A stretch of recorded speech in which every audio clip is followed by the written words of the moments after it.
एक महिने लुटले गेले, परंतु अजूनही जे कोणी राहिलेले आरोपी याचा तपास केला जात नाही. CDR मध्ये नावं असताना ते चौकशी केली जात नाही.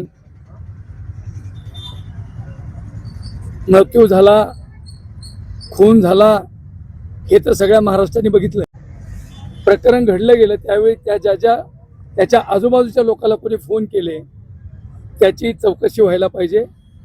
CDR तपासले पाहिजे. CDR मध्ये नावं, त्यांचे कॉल आलेत असं मला माहिती मिळाली.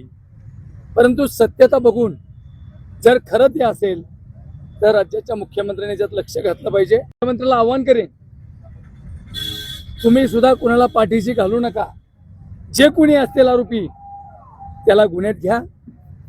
जोपर्यंत हे गुन्हेगाराला सरळ करू शकत नाहीत तोपर्यंत बीड जिल्हा शांत होत नाही. मला असं स्पष्ट म्हणायचं आहे. आज रमेश गेली आज तिसरा दिवस म्हणजे उपोषण करतोय, आमरण उपोषण आहे. शासनाने एकदम दुर्लक्ष केलंय.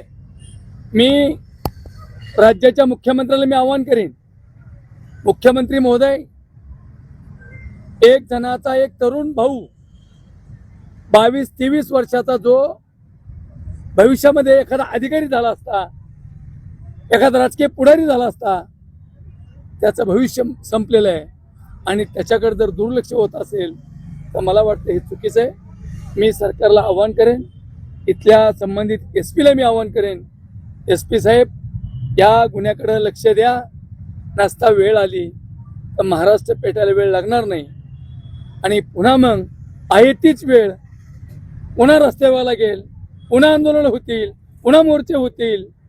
त्यामुळे माझी सरकारला विनंती आहे की जे कोणी आरोपी असतील त्यांना तुम्ही तात्काळ अटक करा.